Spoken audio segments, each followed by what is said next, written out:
you. Well, if you can tolerate it, I'd like to not use the mic. Is that okay? Can you guys all hear me? Okay. Okay, good. Well, look, let me just start by introducing why I'm here. Someone asked me this afternoon, Grant, why are you doing this in this country? Because we have all kinds of political voices. The odds of starting a new party in the natural seem so overwhelming and so difficult. And I've been thinking about that. I did have an answer for that question, but I think the thing that I'd like to say to you is that I'm doing this because I care about this country, because my family fought to defend it, and because I think that where we're at right now in the country is no different than the nation actually being invaded. Because we are severely at risk and at threat. We aren't talking about the issues. We're actually living in a burning house at the moment.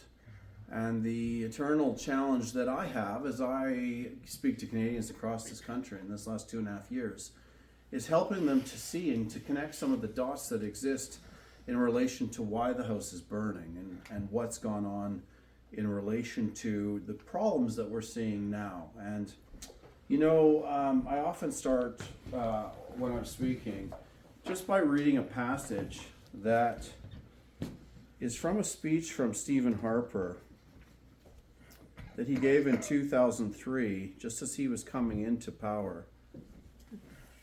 And it's a very interesting reflection, because if he had actually spoken to Canadians and told them what he really meant in 2003, we might be in a very different position than we are right now. So let me just read this to you. He said, "Conservatives need to reassess our understanding of the modern left. It has moved beyond old socialistic morality or even moral relativism to something much darker. It has become a moral nihilism. That is the rejection of any tradition or convention of morality. A post-Marxism with deep resentments or even hatreds of the norms of free and democratic Western civilization. It is a rebellion against all forms of social norm and moral tradition in every aspect of life. The logical end of this thinking is the actual banning of conservative views, which some legislators and rights commissioners openly contemplate. In this environment, serious conservative parties simply cannot shy away from value questions. On a wide range of public policy questions, including foreign affairs and defense, criminal justice and corrections, family and childcare and healthcare, and social services, social values are increasingly the really big issues. And in a way, he was actually prescient. He was foreseeing, in a way, what we're dealing with now, because we now live in a nation where we have our children being sexualized, we have pedophilia being normalized, and I think that Tanya Granick-Allen was very polite here tonight when she talked about Bill C-4, because Bill C-4 is actually much worse than was actually articulated, because what it does is, first of all, it defines conversion. The word conversion is not moving from a heterosexual understanding of your sexuality to another iteration or understanding of gender. They have identified the conversion as being the transition from a confused understanding of gender back to your sex of birth. So what a distortion even in the use of the word conversion. And it goes on from there and then talks about criminalizing parents and grandparents with 5 years in prison if you try to counsel, pray for, direct, or encourage a child back towards their identity sexually at birth. 5 years. And so I spare no punches when I come to a discussion in a conservative riding, and certainly amongst people that are of the Christian faith when they look at this issue, because the alignment of our values in this nation with the Conservative Party have long been disconnected from the Conservative Party of Canada. And yet throughout this nation, from coast to coast, I see Christians and pastors in this country defending a proximity to power without realizing that they're actually defending something that is destroying the very fabric of this nation and the core building block that actually was set in place by God in terms of saying, be fruitful and multiply and bring order. And so we have the family now having the government interjected into the trusted relationship between a parent and a child. And you will go to jail for 5 years if you seek to stop your child seeking to change their gender or remove their genitalia. And so we have all kinds of laws in this nation that have protected children from signing up to the military too early, or drinking, or doing drugs, or driving. But somehow we've removed the parents from the equation in relation to irreversible surgery. Then when we know that children, all of us, have made bad decisions. Some of you might be sitting out there today with really ugly tattoos because you made a bad choice when you were a kid. But there's no coming back to trying to figure out how to breastfeed if you don't have breasts. And so that's the visceral reality of Bill C-4. That is the visceral reality of the fact that there were conservatives in that room who simply didn't have the courage to raise their hand. If it had one vote to stop that, it would have derailed the entire bill. I heard of a conversation with a conservative MP in this last 2 weeks in Alberta where they were confronted with this reality of Bill C-4 that passed this way. And their actual answer to the person that was asking, when they were confronting them to say, how could you possibly have allowed that happen? And what he said to her was, well, the first 2 times it came before Parliament, I voted no twice. And then it happened. And I didn't. But I voted twice before. And I just wonder how many ladies in this room would accept it from their husbands if they said, well, you know, I was propositioned to have sex with someone twice, but on the 3rd time I just did it. Well, that's the betrayal of the family, actually.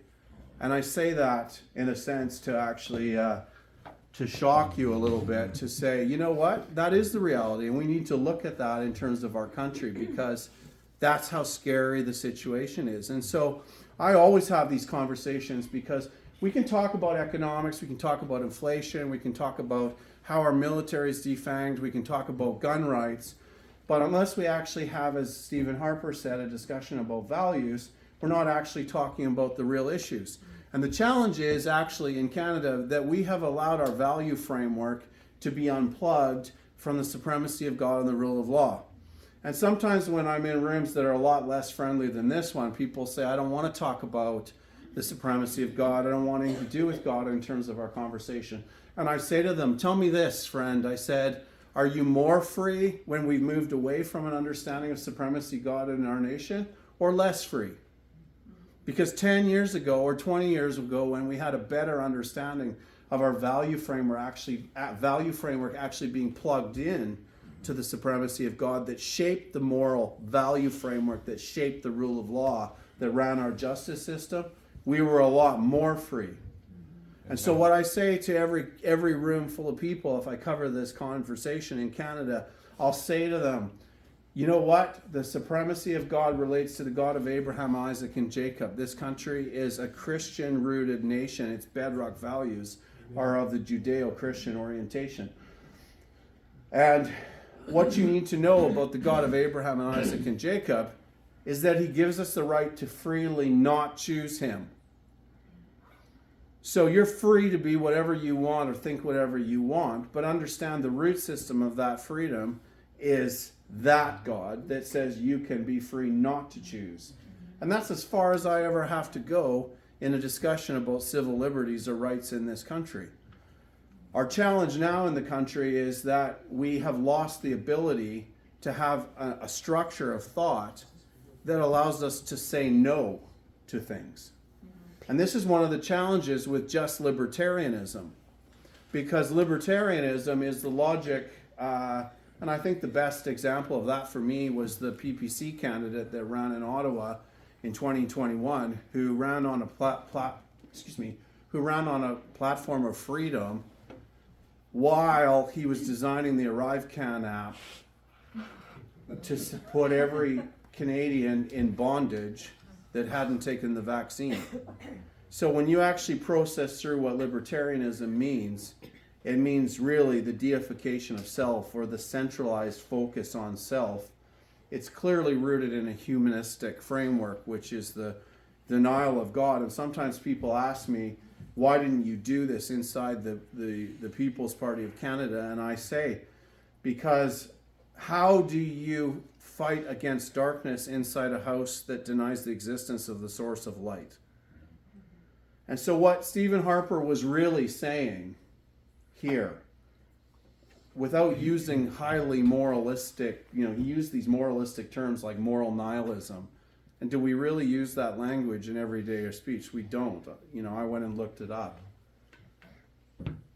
But what he was really saying is we're being confronted with evil in this nation.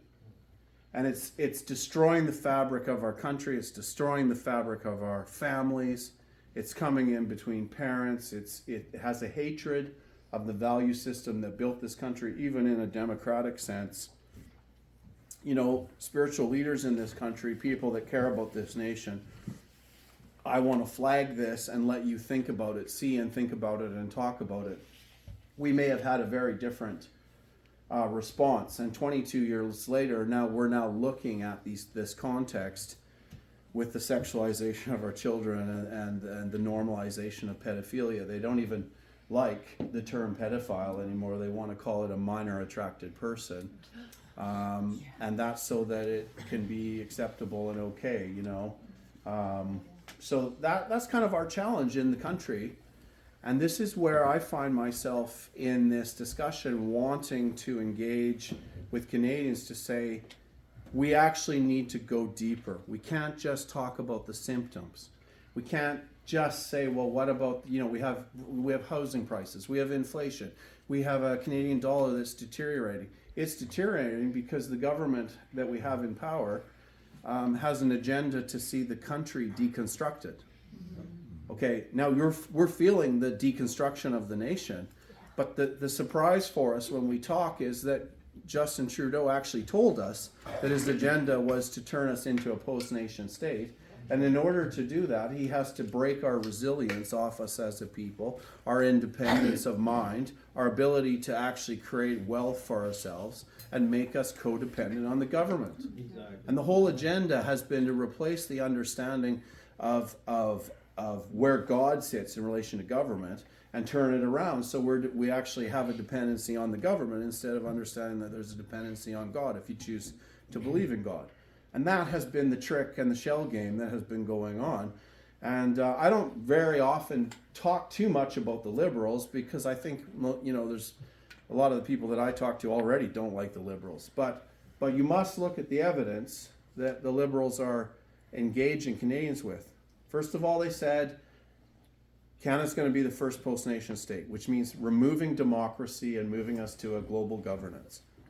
If you have questions about that, ask me, and I can talk to you about it. He said, COVID has provided us with an opportunity for a reset. And then we have a series of evidence about foreign interference that has gone on for years without anybody asking. So we've had 2 federal elections and 3 conservative leadership races. And when have you ever heard a conservative MP or anybody ask, what does post-nationalism mean? Can you tell us what that means to Canada? Have you ever heard that asked? Well, you would have if you were in Alberta and BC when I ran for the conservative leadership race, because that's actually what has built this party, is the willingness to tell the truth to people and let them see the dots connected and go, yeah, I actually see that what the deterioration here is in our nation. And finally, someone's actually speaking the truth. When did you ever hear a conservative MP or a leader ever ask about, what does a reset mean? What are you talking about? Would not be an obvious question to ask? I mean, it's the lowest hanging fruit to score the most political points, but the questions are never asked. Or the foreign interference. We're now in a federal election, and there's 11 MPs, some of which you're likely going to vote for, probably, in Ontario and Quebec. They may be out west too, I don't know. But we don't know who they are because our intelligence services have been telling the government, but the Liberals haven't been telling us. And Pierre Poilievre won't get the security clearance to be able to discern who it is that's actually betraying the nation. That's how messed up we are. That's why I'm here. Because this truth has to penetrate Canadians' hearts and minds to see that our nation's actually being betrayed. And it's being betrayed. So I'm going to, and I think like many of you, or all of you, if there were Chinese troops coming over the hill, we'd be grabbing weapons to fight. And this is the actual seriousness of our position right now in the country. So this is what I want to talk to you about. And I have to say, I often say, the finest conservative thought in the last 80 years has brought us to the point where we have a liberal government that's doing what it's doing, and we have a conservative government that is chasing the liberal government left. And it's left a huge wide open space on the right without anybody really speaking to these issues in the country. So if you ask me, someone was asking me today, what is my elevator pitch in 4 seconds, I'd say, I want to see Canada reforged for free Canadians.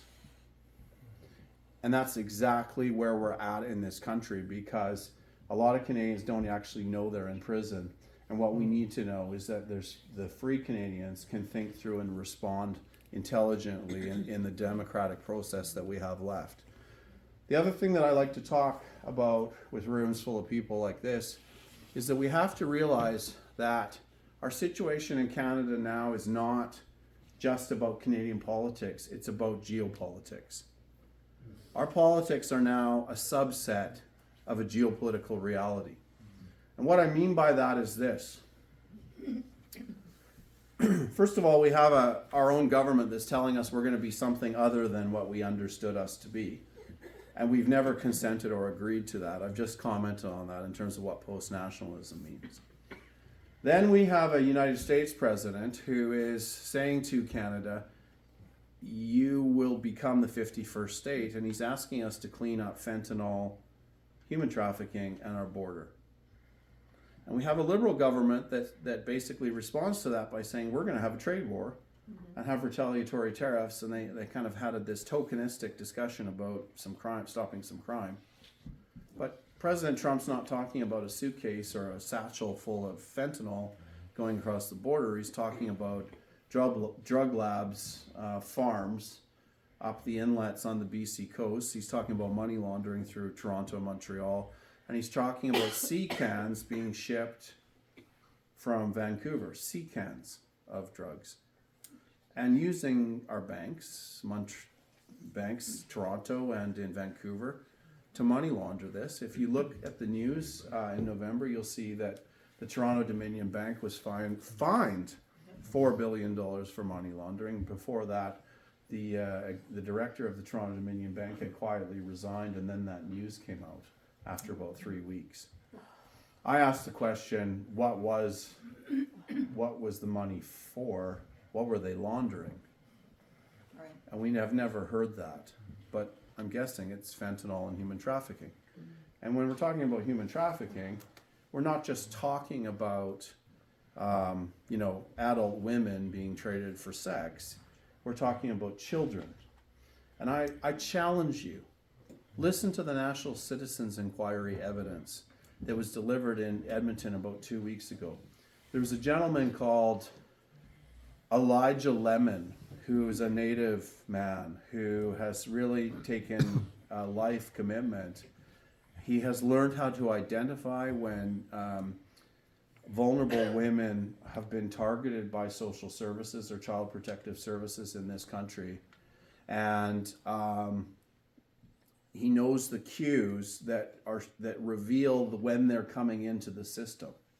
And if you listen to his testimony at the National Citizens Inquiry, he's talking about the targeting of families because of vulnerability, the apprehension of the children and being removed from them to be moved into the trade, if you will. Okay? And so what he tries to do is when he sees that happen, he goes to them, and they're almost often Indigenous families. He'll go to the mothers and he'll say, this is what's happening. I've seen this before. Can I help you? This is our organization. We want to move you out of this provincial jurisdiction to take you out of this, because actually there's been a contract for the sale of your child. It's been acquired. Excuse me. Hi. Well, I listen better with my eyes closed. Thanks very much. I can speak better if you're not snoring. So. Breathing conditioner. Oh, okay. It's okay. So this is the reality of the Child Protective Services, and he, if you listen to his testimony, he keeps saying they're all the kids that are taken and appropriated are the ones that are chubby and fat. And he says this 3 or 4 or 5 or 6 times throughout this evidence. Now, I went out for dinner with him after that. Were you there at the NCI? No. Okay. So I went out for dinner with him afterwards, and there's children here, so I'm not going to tell you the full story, but I'll kind of cryptify it, if you will. And I said, we're talking about this, and I was shocked at what he was talking about, because it wasn't just, the misplacing of kids and they got trafficked and they got hit by a car because they were crossing a road. We're talking about an organized structure of the sale of humans, let's just say for copulation with adults, to use adult words here, and then the utilization of when the child was used up, they were parted out, and their blood was used.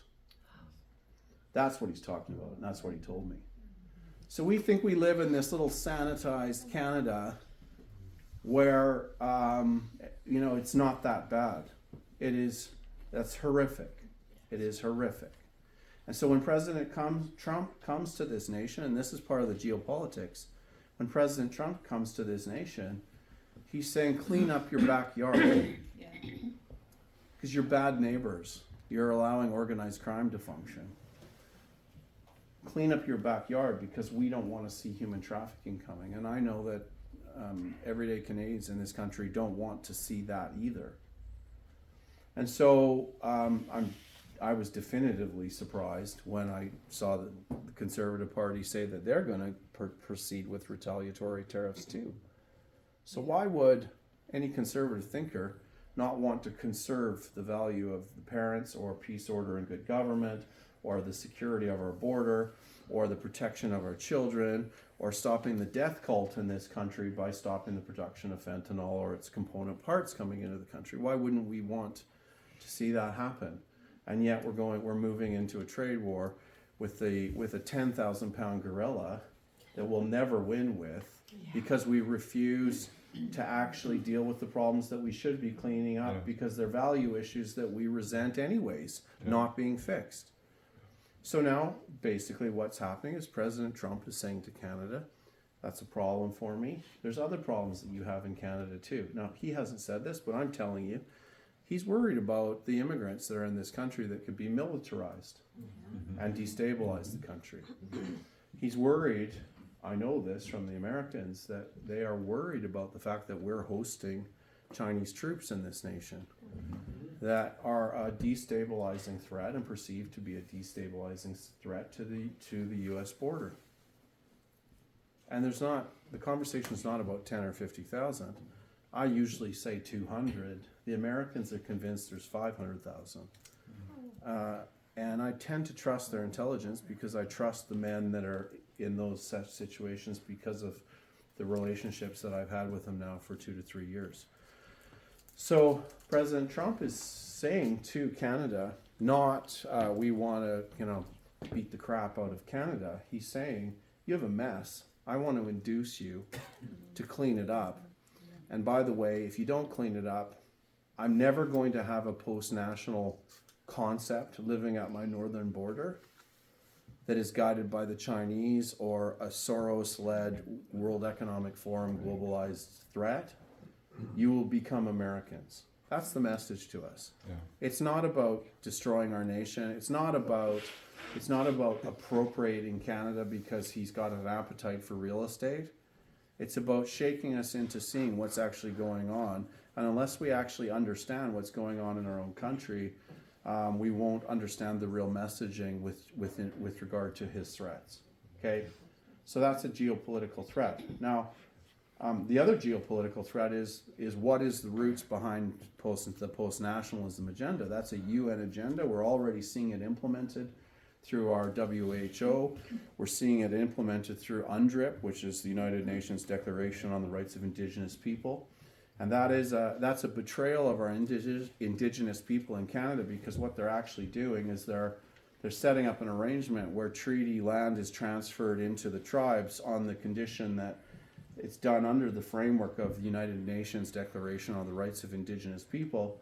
But the deal is that you get all this money, you have to set up a management system, and if you breach or fail or become incompetent in that management system, that land is taken from that arrangement. But it's not turned back to sovereign Canada. It's turned back to the United Nations. Yeah. That's what the arrangement is now. So, you know, the WHO and our health is one issue. That's another issue. This is a multifaceted thing. And part of what I came into in this country, in this discussion, because I didn't really want to be in politics, but I was drawn into this because I could see that nothing was being talked about in relation to the truth of what's actually going on. And that's what's actually built the platform out of the Conservative Party leadership discussion. And my journey actually started before politics, because I was so frustrated with what I saw in COVID, but I really got a head jerk when I was in BC in the autumn of 20, right at the end of, when the real lockdown stopped. And I got talking to a lady in BC who was a counselor on one of the municipalities, and she was doing an introduction actually for Laura Lynn Tyler Thompson, who was running in the BC provincial election and a by-election at that time. And it was a meeting for Laura Lynn Tyler Thompson, so I went out to hear what was going on. And the person that introduced her was this counselor, and she started to talk about the changes that she was seeing happening at the municipal level in Canada in her riding. And she was talking about how her mayor had asked her to go to participate in these different meetings at once a month, and that she was getting kind of a little bit concerned about what some of these meetings were talking about. So she gave a little bit out in the introduction. She introduced Laura Lynn, and I was really freaked out. I went up to her after the meeting and I said, "Hey, can you tell me about that? What does that mean? What's going on?" And she said, "Well, there's this committee." And I said, "What's the name of the organization?" So she told me the name of the organization, and I got a little bit of information. I went home the next day and I did a whole kind of corporate audit of it. I found out who the directors were. I found out where money was coming from, and I found out that in one particular year, $6 million, which was about 95% of its annual donations, had come from the federal government. And it was basically set up as a not-for-profit organization in BC that was getting this money from the federal government. And what they were doing is they're bringing together politicians and civil servants from the federal, provincial, municipal, and indigenous structure across the country. They're putting them into a room once a month that was essentially sealed. Not literally sealed, but kind of conceptually sealed, so they weren't talking about what they were doing outside of the discussion.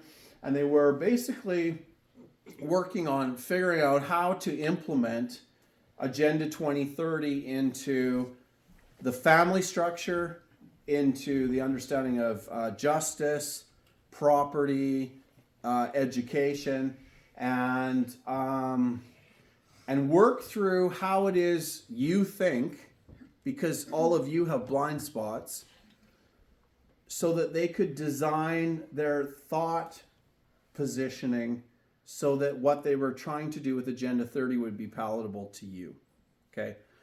So I went back to her, so we had another conversation, and I said to her, look, I said, do you realize that in 10 years from now, when someone looks back on what you're doing in this meeting, that you may actually well be accused of something as bad as treason, because what you're actually doing is you're unraveling, you're helping to deconstruct the fabric or the social contract of this country, that sacred relationship of trust between people and their government, because we make a trade-off with their government, don't we?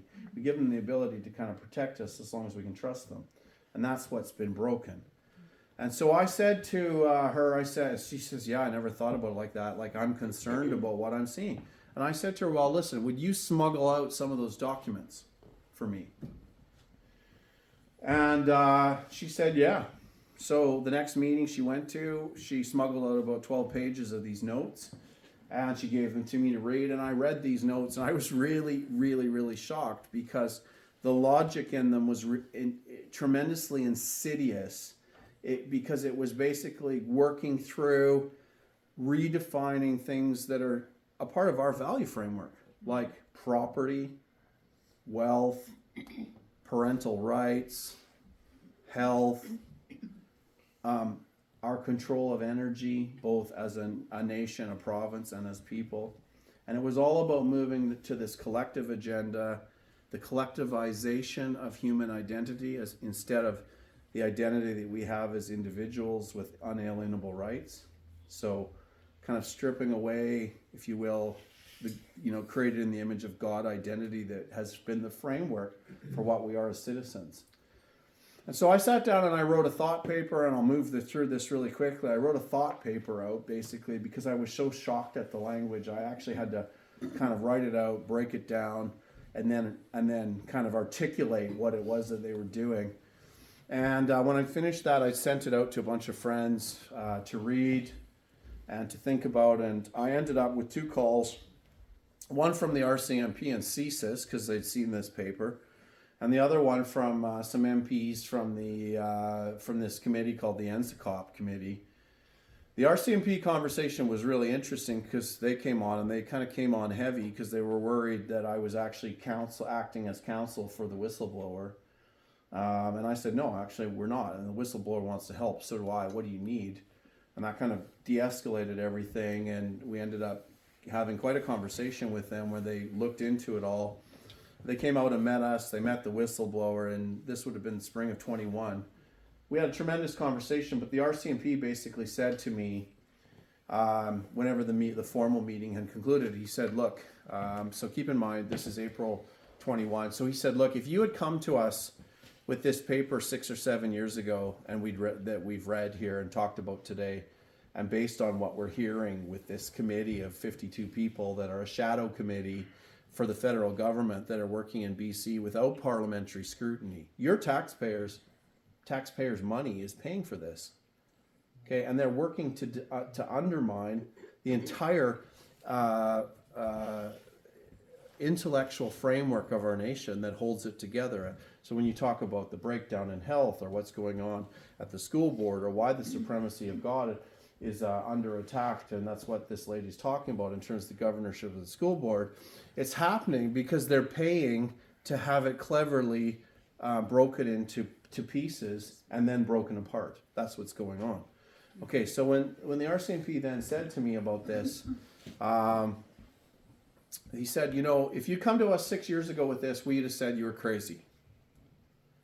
If you come to us with this 3 years ago, we would have completely freaked out, because we knew that there was foreign interference in Canada, and we would have seen this as a part of the ideological undermining of the deconstruction of the nation, if you will. We would have completely freaked out, because we knew there was a problem, and we were looking for the sources and the intellectual thought behind the threats that we were seeing manifested in the country.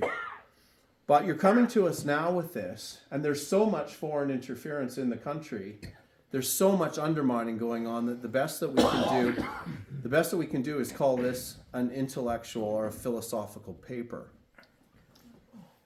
because we don't have the resources to chase this down. There's so many other foreign interference threats. Okay? The next conversation was the MPs, who I had to go. It was a kind of a private, secure meeting. It was not official, so I want to respect those MPs. They're both conservative MPs, both from Ontario. And when I came onto the call with them, they were so excited having read this paper. And I said, guys, you seem so happy. What's the deal? Why are we starting this way? And they said because we knew that there was something going on in this country that was actually working to undermine the nation, but we had no idea that it was as well established as this, and there's actually kind of a sense that, you know, our instincts were right, and there is a structure that's working to do this. So for them, it was kind of a validation of what they had, a spidey sense, if you will, was going on. Okay. And I said, that's great, guys. So, you know, why aren't you standing in front of Parliament in your underwear, rolling around the snow until the media shows up? So they ask you why you're doing that, because this is actually as bad as an invasion, because what it is the parasitic philosophical undermining of what we are as a nation going on.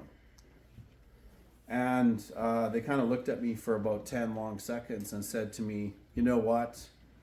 It's just not politically pragmatic to engage this right now.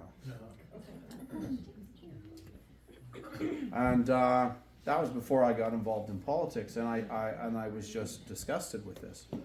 And so what I did was I thought, well, you know what I'm going to do? I'm going to write a letter to a guy who I thought was the emerging leader in the Conservative Party. At that time, he was the shadow minister of finance. His name was Pierre Poilievre. And I wrote him a letter and I said, look, I'm a lawyer. I've come across this. This is a threat to our nation. It's a deconstruction. I'll give you any information you want, including all the names. There needs to be an investigation in this. And I was really saying, look, this will help your career because you're going to be on the vanguard of freedom in terms of the truth telling.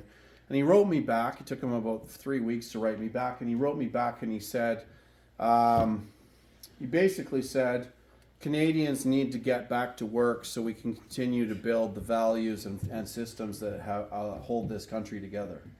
Let's basically paraphrase. I put his letter into the book, my letter to him and his letter. I put in Appendix A, I put in the thought paper that went to the government, whether it was MPs or the RCMP. And I put in here Pierre Poilievre's response in January of 21. And so I was left very surprised and saddened at that, just as a Canadian, and I really didn't know what to do with that until I entered into the Conservative leadership race. And the frank answer for why I did that was because without reservation, I felt led by God to do it, frankly. And it would have been my personal preference to avoid that. It took me 3 weeks till I finally gave a cold no to that request, and knew as soon as I said it that it was the wrong answer. And I don't know if you know what I mean by that. When you say no to God telling you to do something, it's kind of quite a sobering reality. But in that particular case, then I basically decided to start into the Conservative leadership race, which I thought was crazy, but I did it. But the more then I talked, when I started, and I started, you know, I tell this as it's not a joke. Everybody laughs. When my first meeting, there were 3 little old ladies that were there, and I know for a fact that my mother sent 2 of them. So that's how compelling the platform was to begin my political discussion. But you know what? As I started to talk about the truth and how Canadians were dislodged from an understanding, people were saying, where did my country go? Right? In late 2021, people were going, where has my country gone? Mm-hmm. And I was able to start saying, look at this evidence. Look at that. Look at this. Why aren't they responding to this? Something more is going on. And the only explanation was that the reason that we weren't standing up, or the government wasn't standing up for us, was because there was another agenda that was actually our betrayal. Mm-hmm. So our nation's being betrayed. It's continued to being betrayed. And if you thought that Justin Trudeau was bad in terms of the post-national agenda, Mark Carney is the high priest of post-nationalism. That's right. And we still have Pierre Poilievre talking about symptoms rather than root issues. And so our root issues that we need to talk about again in this country are values. That we need to talk about the supremacy of God and the rule of law and how we've erred. We need to talk about the fact that the house is on fire. That fire is called the post-nationalist agenda, which is the stealing of our country. We need to talk about the reality in this country that the West has had enough for a long time, but now particularly has had enough because they see the lunacy of symptom conversations in Ontario and Quebec that have the majority of the seats in Canada, while the west of Canada is subsidizing Ontario and Quebec's lifestyle. And now it's a case of simply saying, we're not writing the check anymore to be ruled and have the lunacy of these decisions. And if you want to check the math, I think since 1960, Alberta's nearly at $1 trillion itself in subsidizing Ontario and Quebec. So we have fissures now in this country. I personally believe that Canada is to be together from sea to sea. Mm-hmm. He shall have dominion from sea to sea. But we can no longer sit around thinking that there are not massive forces geopolitically that are actually undermining the sovereignty of this nation, including our own government. So these are the issues of why I'm here having this conversation. I'll tell you something. The most profound conversation that I had in 2024 was in May, outside of Ottawa, just west of Ottawa. I had a meeting. There were about 70 people came out on a Tuesday night. And we had a conversation much like this with that group in that room. And they asked a lot of tough questions. A lot of them were senior civil servants and directors. Some of them had just retired. They were all 55 plus and older. And it struck me as very interesting that here's this Western Canadian guy out having a discussion about a new party right on the outskirts of Ottawa. And there's like 70 people that don't need to be there out in this meeting. And so whenever they finished asking me all these questions, and they were asking awkward questions, like, what do you think about carbon? What do you think about climate change? And I just told them the truth. And I said, look, every time I see carbon applied to anything, stuff grows. Mm-hmm. You know, every farmer knows that, right? Yeah. Climate change, there's no evidence. There's not a scrap of evidence that correlates climate change with any contribution from humanity. So, you know, I think it's a fear tactic, and they applauded. Mm-hmm. And I wasn't expecting that. The end of the meeting, we had a great night that night. A very good night, actually. And at the end of the meeting, I said to the room, I said, tell me. I said, I got a question for you guys. I said, why are you guys out here on a Tuesday night in May talking to a Western Canadian about a new party that hasn't done anything in the country yet? Why are you here? And the synthesis of that conversation, there's a lot of different answers, but the synthesis of that conversation was, we work in Ottawa, we're on the inside of what's going on, and if we aren't on the inside, we have our networks inside because we know people in our different departments. And we know that it won't matter if there's a conservative government because the country's still screwed. Mm-hmm. And you're the only person that we've heard of that's telling the truth to Canadians. And I thought that was a shocking thing. And I'll never forget that night because those were all kinds of people that didn't need to be there. Most of them have their pensions or about to get them. And they didn't need to care about our, you know, the politics that haven't mattered for most of our life. But now it matters. Because post-nationalism will mean we lose our nation. The alienation of the West will mean the nation's going to break up. I find it very interesting what's going on now with this discussion about Trump, because Trump's become the enemy in many, let's say, Central Canadians' minds, maybe Canadians. I'm not sure that's true in Western Canada as much as it is here. But Mark Carney has emerged in the Liberal leadership. I find it tremendously interesting that We're watching all the red Tories and the blue Liberals shift left. The Conservative Party that thought it was going to have a runaway majority went to a sad realization that they were going to have a minority government. And then, God forbid, they came to the realization that the Liberals could have a minority government. And now they're actually talking about Liberals having a majority government, which should freak us all out. I'm sure it does. I think the thing that's surprising for the West that adds to this discussion for the Western Canadians is that Pierre Poilievre is telling us that he's going to continue with equalization payments. So Western Canada is looking and saying, what? Like we're going to keep paying for this, the Conservative Party's racing, trying to beat the Liberals going left, and you want us to pay for it? So what have we got now in terms of geopolitical threats? We got the Trump saying, I'm not going to allow Canada to fall to a post-nation national reality because what's behind it, I'm draining the swamp of in the U.S., basically. He's not going to allow the Chinese to exist in Canada.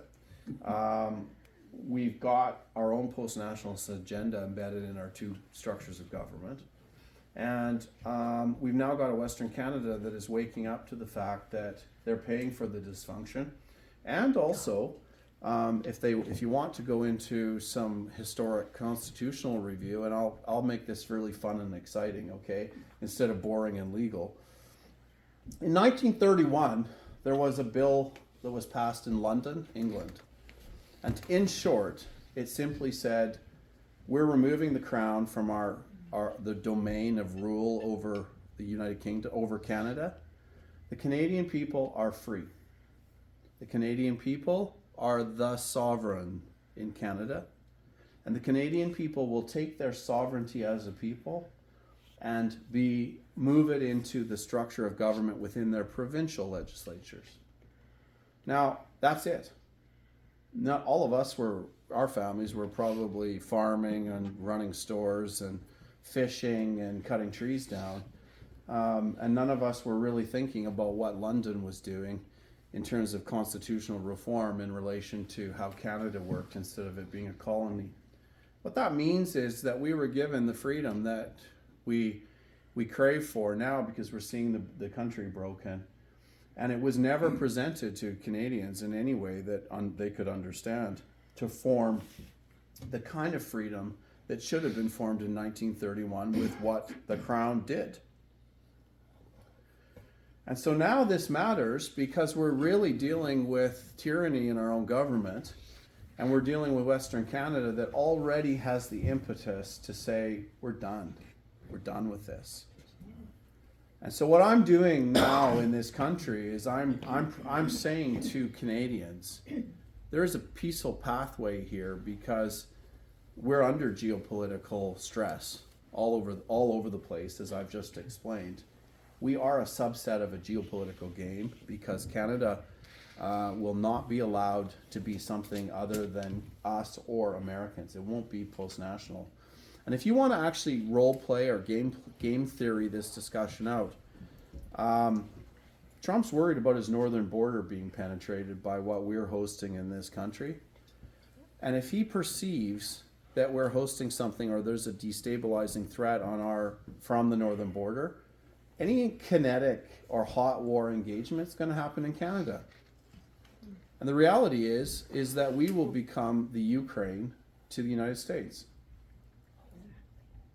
And so if you're thinking about, I don't know if you guys have thought this through or you're thinking about it, if you ask any of the military guys that used to be in our army who aren't, it's now being populated by permanent residents and visa holders. Our army, the guys that are not in uniform anymore, would say the biggest threat that they see is foreign troops or migrants that destabilize.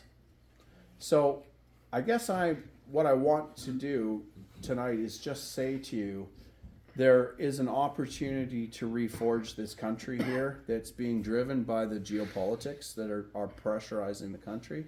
People are coming to see and understand that what the Liberals are doing is unhealthy for our people. We've created a death cult and something that's actually selling our nation out. And the Conservatives are as equal by omission in this transaction as the Liberals are by commission. And this is the ecosystem that we have to look at now. And so what I'm saying from Western Canada, and this is a bit complicated, and I say that with respect, I don't mean it in a patronizing way. What I'm saying to Canadians is there is now a sea current, a wave that is moving towards independence in Alberta in particular. And I'm wanting to position that wave as a peaceful pathway to use the authority that was given to all of us, every province, in 1931 to establish a sovereign province with sovereign citizens that can structure their nation the way that they wish. And I'm also essentially saying that this election, by extension, is actually a referendum on the implementation of the understanding of this freedom in Alberta in particular. Because in international law, there's a thing called self-determination. And those words mean, they mean if people vote as a free people for a new system of government or a new nation, they get the right to establish and define a new nation. And that definition of freedom in Alberta is designed to create a beachhead of freedom for every other province in Canada. And that's why Ann Gillies running in this riding is a very important symbol for all of Canada to be free. Because we are coming to a confrontation in this nation of ours with regard to these forces. Do not make the mistake of thinking that there's going to be another 20 years or even 5 where this tension just keeps building and building and building, because that is why Trump is saying to Canada, you will become the 51st state, because he's not going to allow a foreign controlled structure of government to exist on his northern border. Is that helpful? Are you guys tracking with me? Have you heard that before? Have you reflected on this? Okay, so that's really good. So what I want to do is, first of all, bring knowledge here, let you see that there's a strategy that's lawful and peaceful, and it's not just about Alberta separation. It's about a proclamation of constitutional freedom that was given to us and hidden. And that is the discussion for us tonight. And so we can talk about economics, we can talk about the Arctic, we can talk about NATO, we can talk about military spending, we can talk about healthcare system, drugs, we can talk about whatever you want to questions. I never have a meeting where I don't have an open forum discussion. And I invite any of those questions. But I think that's really the emphasis here, because we want freedom in Canada. We want our country back, basically. And we don't want to continue to see the deconstruction of the country we love. And so these are why I'm hitting on all these things tonight. We have a value issue. We have a battle between good and evil going on. We have that battle going on between good and evil because we never confronted evil, because we didn't understand that it existed, which is why I read to you that passage from Stephen Harper. And I'm going to read one more passage, and I'll be very quick here. So one of the things that I say to Canadians when I talk to them is I talk about why the Conservatives are doing what they're doing and not engaging the issues that we're concerned about. Why are we talking about these value issues in the country? And one of the things that I mention here in the book is that the Conservatives have a learned behavior where they have learned to disregard the social conservative Christian right, which still happens to be in excess of 53% in this nation. And that's only after they changed the census questions to make it more difficult to actually align with any kind of understanding of Christian identity or God-fearing status, okay? This is what a young MP said in 2006 about where the Conservative Party was going. He said, "This is the interesting story of Stephen Harper. Everyone thinks he seduced the center. It's actually the way he tamed the right. He's now taken the most left-wing position of any Conservative Party in the world on gay marriage. Harper has ruled out any abortion legislation.